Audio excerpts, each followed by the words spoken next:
You're tuning into Black and White Sports on YouTube. The no-holds-barred truth on sports. The main event starts now. So the biggest controversy of the last year in the NHL, the National Hockey League, has been, of course, Pride. That's right. The NHL going full bore into Pride, receiving all kinds of backlash, and then Gary Bettman, their worthless commissioner, trying to back them out of it once they got the backlash. Many players come out. Ivan Provorov came out and said, I'm not participating in your virtue signaling crap. Okay, I'm not doing it. I've got religious beliefs. Several other players stepped in and said, no, I'm not doing it either. Bravo to them. But in all of that is, of course, going to be players that see an opportunity to somehow, some way, be brave, stunning, and courageous. Oh, I'm virtuous. Look at me. Here I am. Somehow, maybe you will get to parlay this into some kind of grift. Megan Rapinoe style. LeBron James style. We know how this works. Well, one NHL player, Travis Dermott of the Arizona Coyotes, has come out and done just that. He has defied the NHL, and we will find out exactly how stout the NHL wants to be in upholding its own policies. It came out, put all these new policies banning various kinds of Pride paraphernalia, and now there is belief that Travis Dermott will be hit with a big fine from the NHL for trying to prove how woke he is. It's going to be very interesting to see if Gary Bettman truly has any guts and is going to be willing to withstand the onslaught he's going to get from the wokes online. And you know, if he finds this player, it's going to be on. And that in itself is going to become a story.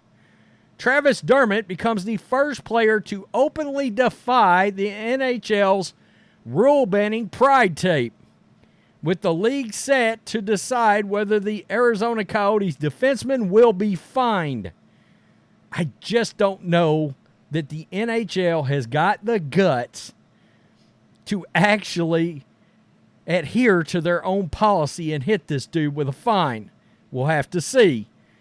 This is the Daily Mail, in what is likely to be the first of many examples of flouty National Hockey League rules banning the use of Pride tape. Arizona Coyotes defenseman Travis Dermott used the product on his stick. During a Saturday night game against the Anaheim Ducks, Dermott was seen with a small strip of the Pride tape near the top of his hockey stick. It's the first time any player in the league has used the product since it has been banned in the latest wave of anti-LGBTQ plus policies that the league has implemented. Well, they decided to implement these policies because there was massive backlash about getting in bed with it to begin with.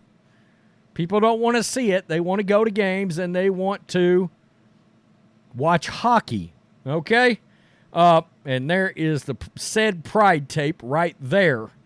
When the league instituted this ban, it did not state any consequences for players if they chose to ignore the rule. In a statement to The Athletic on Saturday night, the league said, quote, "We will review it in due course." Is that code word for we're going to look at it and hope it just goes away and that everybody forgets? Nah. Nobody's going to forget. We expect some kind of punishment on this dude. After the uproar from 7 players, just 0.6% of all those who touched the ice in the NHL in the 2022-23 season, they decided they wouldn't wear any Pride-themed jerseys. The league chose to ban all forms of so-called special initiative warm-up unis. Hold on now. That's not accurate. Okay? There were entire teams that chose not to wear jerseys. Remember that? I think the New York, might have been the Rangers, decided to wear out a Statue of Liberty jersey last year in warm-ups as opposed to wear the Pride warm-ups. So that's not accurate. You got entire teams that weren't on board with this crap. So do better, Daily Mail. In addition to Pride Night, that includes a ban on jerseys for Military Appreciation Night. I don't love that. And Hockey Fights Cancer Night. I don't like that. But further guidelines announced this month instituted a complete and total ban on rainbow-colored pride tape, completely removing a player's freedom to voice their support of the LGBTQ plus community.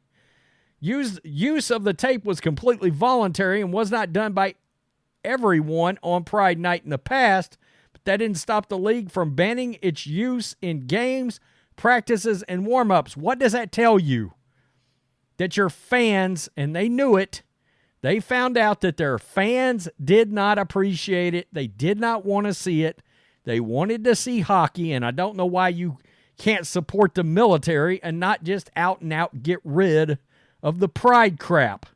We saw the backlash in Major League Baseball. We also saw their ratings drop after Pride Month in Major League Baseball. As a result of this ban, essentially made after a minority of players objected to it, many of the league's top athletes voiced their opposition to the rule. Connor McDavid, the league's top player for a number of years, says he wishes the decision is eventually overturned. Quote, in terms of a league standpoint, it is something that I'd like to see put back into place one day, certainly, but that's not the way it is right now. I've commented on this before. I think everybody knows how I feel, the Edmonton Oilers captain said. Morgan Riley, top defenseman for the Toronto Maple Leafs. I wish players had the right to do more and be more involved. I'm going to continue to be involved in my community and offer support to those communities and those groups that want that. Look, if you want to do it away from the court, the ice or the court or the field, that's your business. It is. There's some pride tape on Morgan Riley's stick right there. My goodness. John Merrill, a defenseman for the Minnesota Wild, decided to take a more direct approach. If anyone does it, what is the league going to do? Take me off the ice, give me a penalty, then you look bad as a league. I don't know. It's upsetting, just disappointing. So now these players are actually going to dare the National Hockey League to do something about this? And again, I have to wonder, are they actually going to punish Travis Dermott for what it is he has done? I'm skeptical of whether or not the National Hockey League has got the guts to step in and actually fine this player. They should. It's their rule. They said don't do it. So now, does the league actually have the guts to withstand the minority of backlash they're going to get? Because that's all it is. It's the minority of backlash. The fans, hockey fans, overwhelmingly don't want to see that crap on their ice rinks. They don't. They want to see tough, hard-nosed hockey players out there kicking ass and taking names. That's what hockey has always been. Tough as nails. Nobody wants to see that crap. They really don't. Sports fans are tired of it. They're tired of it all over the place. It just so happens when we were covering the Dodgers and all that backlash around the Dodgers fans were literally going over and ordering Texas Rangers jerseys and Texas Rangers caps because the Rangers they were the only Major League Baseball team that chose not to have a Pride Night. I think Major League Baseball has decided to back off of some of this. Tell me what you think, black and white sports supporters. Peace them out. Till next time. Thanks for watching the show. Be sure to like, comment, and subscribe. Be sure to tune in next time on Black and White Sports.